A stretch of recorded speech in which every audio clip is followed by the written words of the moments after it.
Hello everyone, this is the Seder at War, take 3. There's an old joke about the Seder, and that is that by us Jews, everything's verblungent. All year, we're always out of order, we never have anything orderly. Finally, once a year we have a Seder, we have order, and therefore we ask, Ma nishtana? But even within an order, even within a Seder, there seems to be something out of order. And that is, first we eat the Matza, and then we eat the Maror. If you look at chronological order, the Maror, namely the bitterness, the symbol of the servitude of Egypt, happened before the Matzah, before the souvenir of leaving Egypt in a haste happened. In other words, the servitude happened before the redemption. So how come at the Seder we eat the Maror after the Matzah? Not only do we eat it after the Matzah, but we actually say that as well. Towards the end of Magid, we have a final bracha, a beautiful bracha, one of the most beautiful, I think, in the Seder, but the most beautiful bracha all year. It starts with the words, Asher ge'alanu ve'ga'al et avotenu mimitzrayim. You have redeemed us and our forebears from Egypt. Namely, we're thanking God for our own redemptions and the redemptions of our forebears.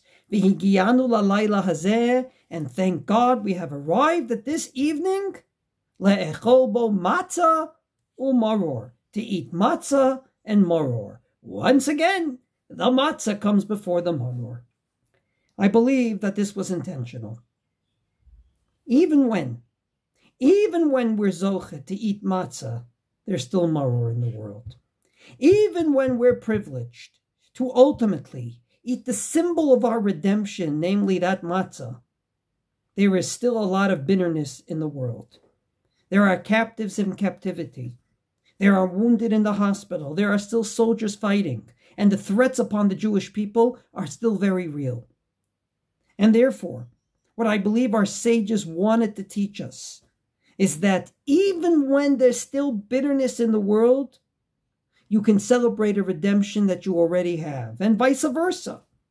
Namely, even when there's a redemption, you have to remember the bitterness. And how true is that this year? That even when we sit on a yontiv where mourning is forbidden, there is still such vivid maror in the world. There's a beautiful Yerushalmi in Masechet Shkolim that says that in the desert, there were 2 kinds of aronot, 2 kinds of arks that went with the Jewish people. One had the second luchot, and one had the broken first tablets. And indeed, how many of us are coming to this Seder with both feelings? Feeling full and saying, Shechiyanu, we got to this beautiful evening, and yet feeling so broken with all the hardships we went through and continue to go through each and every day. And thus, at the Seder, it is intentional. Higiyanu lalayla hazeh, we have been privileged to get to this evening.